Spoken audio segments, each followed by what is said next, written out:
میری زندگی کی سب سے بڑی خواہش یہ تھی کہ میں ڈاکٹر بنوں، بلکہ زینب کی بھی یہی خواہش تھی، لیکن ہمارے ساتھ جو بھی ہوا اس کے ذمہ دار صرف اور صرف میں ہوں۔ اگر زینب کی زندگی میں نہ آیا ہوتا تو آج وہ ڈاکٹر ہوتی، وہ اپنی زندگی میں بہت خوش ہوتی، خود کو یوں چار دیواری میں قید نہ کرتی۔ مگر عیسیٰ کی پیدائش کے بعد میں نے سوچا تھا کہ ہمارا بیٹا ڈاکٹر بنے گا، جسے دیکھ کر زینب خوش ہوگی، مگر اب بیٹے کو کون سمجھائے کہ اپنی بہت سی خواہشات اپنوں کے لیے قربان کرنا پڑتی ہیں؟ میں کیسے سمجھاؤں اسے؟ معیز صاحب حافظ عبداللہ سے اپنی ہر بات شیئر کرتے تھے۔ آج وہ لاہور آئے ہوئے تھے۔ معیز صاحب عیسیٰ کی وجہ سے بہت پریشان تھے۔ انہیں ہمیشہ اسی کی فکر رہتی تھی، اس کی دنیا کی بھی اور آخرت کی بھی۔ مگر ایسی عمر میں کون ہر چیز سمجھتا ہے؟ عیسیٰ کی FSC مکمل ہو چکی تھی، بس رزلٹ کا انتظار تھا۔ کیا زینب نے کبھی تم سے کوئی گلہ شکوہ کیا؟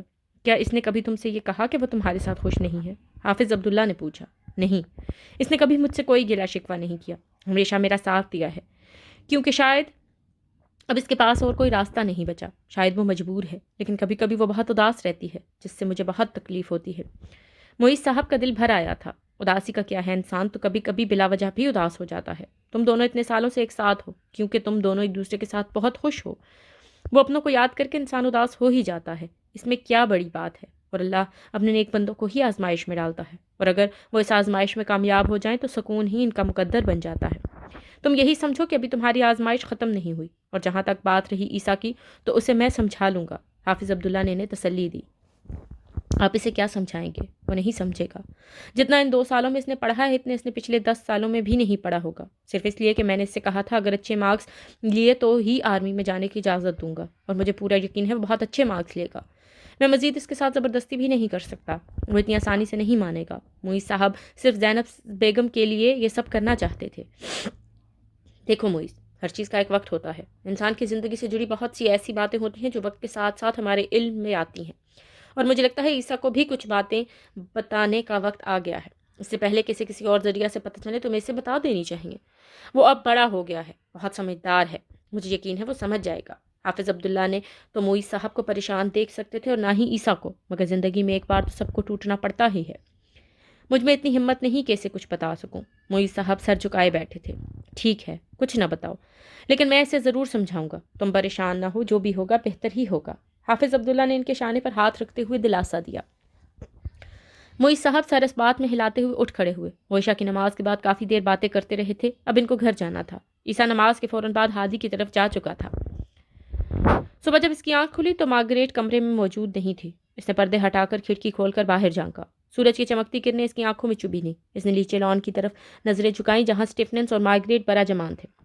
اسٹیفنس فون پر کسی سے ہنس ہنس کر باتیں کر رہا تھا، جبکہ مارگریٹ اس کی باتیں سن کر ہنس رہی تھی۔ اتنی صبح یہ دونوں کس سے باتیں کر رہے ہیں؟ نائکا منہ میں بڑبڑائی۔ وہ منہ دھوئے بغیر ننگے پاؤں بال سمیٹنے نیچے لان تک پہنچی۔ نائکا کو دیکھتے ہی وہ دونوں گڑبڑا گئے۔ اسٹیفنس نے مدھم سی سرگوشی کرتے ہوئے فوراً فون بند کر دیا۔ Good morning dear cousin, Margaret نے خوش دلی سے نائکا کے گلے میں بازو حائل کرتے ہوئے کہا۔ نائکا نے بھی مسکراتے ہوئے گڈ مارننگ کہا۔ کس کا فون تھا؟ نائکا نے اسٹیفنس سے پوچھا۔ وہ میرے دوست کا فون تھا، اسے انہوں نے بتایا تھا کہ میں اسلام آباد آ رہا ہوں، ملنے کے لیے اصرار کر رہا تھا، تو میں نے اسے بول دیا ہے کہ میں مارگریٹ اور نائکا کے ساتھ آج شام کو ملنے آؤں گا۔ اسٹیفنس نے مصروحی لاپرواہی سے کہا، جسے وہ سچ بول رہا ہو۔ حقیقت میں فون خود اسٹیفنس نے کیا تھا، نہ کہ اس کے دوست نے۔ لیکن تم نے پہلے تو کبھی نہیں بتایا تمہارا اسلام آباد میں کوئی دوست بھی ہے، اور اگر کوئی ہے بھی تو ہم دونوں وہاں کیا کریں گے؟ ہم تو اسے جانتی بھی نہیں۔ نائکا اس کے چہرے کے تاثرات دیکھ کر حیران تھی۔ ہاں، وہ پہلے نہیں تھا، لیکن اب ہے ایک دوست، ابھی کچھ دن پہلے ہی یہاں شفٹ ہوا ہے۔ اسٹیفنس نے نائکا کی طرف دیکھے بغیر ہی جواب دیا۔ وہ تھوڑا نروس تھا کہ کہیں نائکا کو شک نہ ہو جائے، کیونکہ آج سے پہلے اس نے کبھی نائکا سے جھوٹ نہیں بولا تھا۔ ہاں، اس کی ایک بہن بھی ہے جو میری بہت اچھی دوست ہے۔ کافی عرصے سے ہم لوگوں کی ملاقات نہیں ہوئی، اسی بہانے میں اس سے مل لوں گی اور تمہیں بھی اس سے ملواؤں گی۔ مارگریٹ نے بھی اسٹیفنس کی ہاں میں ہاں ملائی اور بڑی صفائی سے دلکش سی مسکراہٹ لبوں پر بکھیرتے ہوئے جھوٹ بول دیا۔ اچھا چلو ٹھیک ہے، پھر میں بھی چلی جاؤں گی، نائکا نے نہ سمجھی میں کہا۔ اب تم فریش ہو جاؤ، ناشتہ بھی کر لینا، ہمارا انتظار نہ کرنا، ہم ناشتہ کر چکے ہیں، اسٹیفنس نے لاپرواہی سے کہا۔ اچھا، نائکا بے دلی سے کہہ کر وہاں سے چلی گئی۔ فلان سے باہر نکل کر پلٹی اور بے یقینی سے ایک نظر ان دونوں کو دیکھا، جو اس کے جانے کے فوراً بعد پھر سے اپنی باتوں میں مگن ہو چکے تھے۔ اسی لیے دونوں بہت بدلے بدلے سے لگ رہے تھے۔ پہلے تو میرے بغیر کبھی ناشتہ نہیں کرتے تھے اور میرا انتظار بھی نہیں کیا۔ کیا دوست سے ملنے کی اتنی خوشی ہے جو مجھے نظر انداز کر رہے ہیں؟ کل سے ان لوگوں نے پہلے کی طرح سے اس سے بہت زیادہ باتیں بھی نہیں کی۔ وہ اسی سوچ کے ساتھ تیزی سے زینے چڑھتی اپنے کمرے میں گئی اور جلدی سے فون پکڑا۔ اس نے جس امید اور یقین سے فون پکڑا تھا ویسا کچھ نہیں تھا، نہ تو کوئی میسج تھا اور نہ ہی کوئی کال۔ نائکا نے مایوسی سے فون پیڈ پر پڑھا اور فریش ہونے چلی گئی۔ شام 6 بجے وہ تینوں پی سی ہوٹل کے باہر کھڑے تھے. وہ تینوں ایک ساتھ ہوٹل میں داخل ہوئے. اسٹیفنس کا دوست بلڈ کلر شرٹ کا فولڈ کیے ایک بازو پہ بلیک کوٹ لٹکائے سر جھکائے موبائل میں مصروف تھا. شاید وہ کافی دیر سے وہاں کھڑا ان کا انتظار کر رہا تھا. Hello friend. اسٹیفنس کی آواز پہ وہ پلٹا. وہ تینوں ایک ساتھ کھڑے تھے. نائکا تو جیسے سانس لینا ہی بھول گئی تھی. تم؟ وہ مشکل اتنا ہی بول سکی. اسٹیفنس اس کے گلے لگ کے بہت گرم جوشی سے ملا تھا. سرپرائز. مارگریٹ نے مسکراتے ہوئے کہا. نائکا کے اس سرپرائز کو بالکل نہیں سمجھی تھی کہ یہ کیسا سرپرائز ہے. اچھا، اور تم کہہ رہی تھی دوست کے ساتھ اس کی بہن بھی ہے. بہن کہاں ہے؟ نائکا نے مصنوعی طنز سے کہا، کیونکہ وہ جانتی تھی کہ عیسیٰ کی کوئی بہن نہیں تھی. وہ تو میں مارگریٹ کے بتانے سے پہلے ہی کوئی جانی پہچانی آواز آئی. سو سوری گائز، بہت بہن ذرا لیٹ ہو گئی. سمیرا نے آتے ہی کان پکڑتے ہوئے سوری بولا، جس پر سب ہنس دیے. اسٹیفنس، یہ سب کس لیے؟ نائکا سب کو دیکھ کر بہت خوشی سے بولی. Happy birthday to you. Happy birthday to you. Birthday dear Naika. سب نے اسے ایک ساتھ وش کیا. یہ سب اس کے لیے ناقابل یقین تھا، خاص طور پر عیسیٰ کو اپنے سامنے ایسے دیکھ کر. وہ بھی اسے سب کی طرح خوش دلی سے وش کر رہا تھا. وہ صبح سے اسی لیے بار بار فون چیک کر رہی تھی کہ کسی نے اسے وش کیوں نہیں کیا. کچھ کزنز وش کر چکے تھے پر ان میں سے کسی نے بھی نہیں کیا تھا. تھینک یو سو مچ. یہ برتھ ڈے میری زندگی کا یادگار برتھ ڈے ہوگا. میں نے تو یہ سب سوچا بھی نہیں تھا، نائکا نے خوشی سے کہا. اب سب کرسیوں میں برا جمان تھے. کیک سیرمنی کے بعد سب نائکا کو گفٹس بھی دے چکے تھے. اب سب باتیں کرنے میں مصروف تھے. باتیں کرنے کو بہت تھیں، لیکن وقت تیزی سے گزر رہا تھا. سمیرا اور نائکا کے علاوہ باقی سب 2 سال بعد مل رہے تھے. البتہ سوشل میڈیا پر سب ایک دوسرے کے ساتھ کنیکٹڈ تھے. اور سمیرا، تم کب سے عیسیٰ کی بہن بن گئی؟ نائکا نے شریر لہجے میں سمیرا کو آنکھوں کے اشارے سے پوچھا، کیونکہ وہ جانتی تھی عیسیٰ ہمیشہ ایسے چارمنگ بوائے کہا کرتی تھی، مگر آج مارگریٹ نے ان دونوں کو بھائی بہن بنا دیا تھا. جس سے مارگریٹ نے تمہیں بتایا ہے، بس تب سے ہی میں اس کی بہن ہوں. سمیرا نے مصنوعی مسکراہٹ سے کہا. عیسیٰ، تم نے بڑے ڈولے شولے بنا لیے. کیا بات ہے؟ اسٹیفنس سے عیسیٰ کی باڈی دیکھتے ہوئے شرارت سے کہا. بس یار، اب آرمی جوائن کرنے کا ارادہ ہے، سو ڈولے شولے تو بنتے ہیں. عیسیٰ نے بھی شرارت میں آنکھ دبائی اور فخریہ انداز میں مسکرایا، جس پہ سب نے واہ واہ کہہ کر داد دی. سرپرائز کیسا لگا؟ اسٹیفنس نے نائکا کی طرف دیکھتے ہوئے پوچھا. بہت برا، کیونکہ تم نے کل مجھے بہت بری طرح سے ڈرایا تھا، نائکا نے مصنوعی ناراضگی سے کہا. سمیرا اور عیسیٰ نے ڈرانے والا واقعہ دریافت کیا جو اسٹیفنس اور مارگریٹ نے بڑی پھرتی سے بتایا. تو پھر یہ روئی نہیں؟ عیسیٰ نے مصنوعی سنجیدگی اور حیرت سے پوچھا. نائکا نے ٹشو پیپر عیسیٰ کو مارنے کی غرض سے پھینکا، جسے وہ کیچ کر گیا. ارے سمیرا، بتا نا ذرا، جب میں مری گیا تھا تب کیا ہوا تھا؟ عیسیٰ نے رخ سمیرا کی طرف کیا. یار اب بس بھی کر دو نا، اور کتنی بار یہ رونے والا قصہ سناؤ گے؟ کم از کم آج کے دن تو ہماری نائکا کو تنگ نہ کرو. آج اس کا جنم دن ہے، کچھ تو خیال کرو. ویسے بھی اب نائکا بڑی ہو چکی ہے، تب وہ نہ سمجھ تھی، اس لیے ذرا ذرا اسی بات پہ رونے لگ جاتی تھی، ہے نا نائکا؟ سمیرا کے بتانے سے پہلے ہی اسٹیفنس بول پڑا. بالکل، تب میں نہ سمجھ تھی، لیکن اب میں سمجھدار ہو گئی ہوں. نائکا نے بال جھٹکتے ہوئے کہا، جس پر عیسیٰ اور سمیرا نے ایک دوسرے کی طرف دیکھا اور پھر نائکا کو دیکھ کر ہنس دیے. اسٹیفنس اور مارگریٹ بھی زیر لب مسکرائے. عیسیٰ، جب تم آرمی جوائن کر لو گے تو سب تمہیں فوجی فوجی کہیں گے نا. تم فوجی کی وردی میں کتنے کیوٹ لگو گے، ہے نا؟ اس ساری گفتگو میں مارگریٹ بہت کم بول رہی تھی، وہ بس ان کی باتوں پہ ہنس رہی تھی. اب سب اسے ہی دیکھ رہے تھے، مطلب وہ جب سے عیسیٰ کو فوجی تصور کیے سوچ رہی تھی. Thank you so much dear. بس تم دعا کرتی رہنا میں فوجی بن جاؤں اور پاپا بھی مان جائیں. عیسیٰ اس کی آنکھوں کی چمک دیکھ کر مسکرایا. انشاءاللہ، سب نے زیر لب کہا. وقت بہت زیادہ ہو چکا تھا، مگر باتیں تھی کہ ختم ہی نہیں ہو رہی تھی. گھر سے کالز آنا شروع ہو گئی تھی. مجبوراً سب کو اٹھنا ہی پڑا تھا. سب ایک دوسرے کو الوداعی کلمات کہتے ہوئے گھروں کو روانہ ہو گئے تھے، مگر عیسیٰ گھر نہیں گیا تھا. وہ حافظ عبداللہ کی طرف جا چکا تھا، کیونکہ معیز صاحب نے اسے اس وقت واپس آنے سے منع کیا تھا.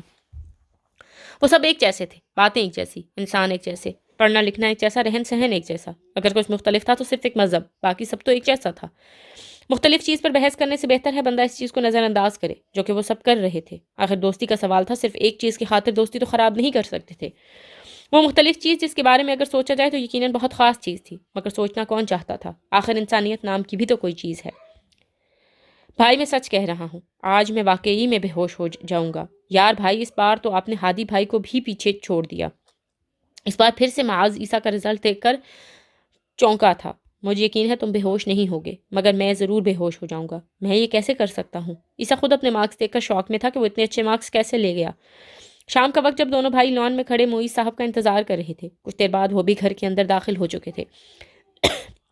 دونوں ان کو دیکھ کر ان کی طرف لپکے اور سلام بولنے سے پہلے ہی معاذ رزلٹ کا بتانے لگا. معیز صاحب کی خوشی کی کوئی انتہا نہ تھی، کیونکہ وہ جانتے تھے کہ آگے MBBS میں داخلے کے لیے ایسے ہی مارکس کی ضرورت ہوگی. چلو شکر ہے، اب آگے ایڈمیشن میں آسانی رہے گی. آخر میرے بیٹے نے ڈاکٹر بننا ہے تو ایسے مارکس لینے تو بنتے ہی تھے نا. معیز صاحب نے اس کے خیالات جاننے کے لیے نرم لہجے میں ایسی بات کی، کیونکہ پچھلے 2 سال سے عیسیٰ نے ان کے سامنے آرمی کا نام تک نہیں لیا تھا. کیا مطلب پاپا؟ آپ سب جانتے ہیں، پھر بھی آپ نے خود کہا تھا اگر مارکس اچھے لوگے تو میں کچھ نہیں کہوں گا، پھر اب کیوں آپ ایسے بول رہے ہیں؟ عیسیٰ نے دبی سی آواز میں کہا، کیا تم ہمارے لیے ایک خواہش مار نہیں سکتے؟ خیر ابھی تو رزلٹ آیا ہے، ابھی پہلے تم ٹیسٹ دو گے اور اس کے بعد دیکھیں گے کیا کرنا ہے کیا نہیں۔ معیز صاحب نے ٹالنے کے سے انداز میں کہا اور لمبے ڈگ بھرتے اندر چلے گئے تھے۔ عیسیٰ بے ساختہ ان کو جاتے بس دیکھتا ہی رہ گیا تھا۔ بھائی اب کیا کرو گے؟